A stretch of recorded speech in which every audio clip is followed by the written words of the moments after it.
today we're going to look at how to add a deadline or limit the number of responses on a Google form.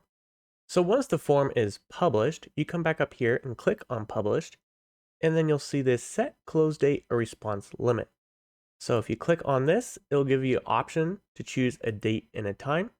So you can select a date, and then you can select the time of day that you want to close, and then you can hit save. You can also edit the message that they will see, or you can pick a number of responses and set the number of responses that you'll accept before the Google form will automatically close. Once you're done, click save, and then save here to apply that to the Google form. If you need to turn it off, go back to published, and then you can click manage and remove expiration. Click OK and save, and now you're back to normal. You can also manually turn off responses here with this slider, or turn it back on there again. And then make sure to click save when you're done, and that's it.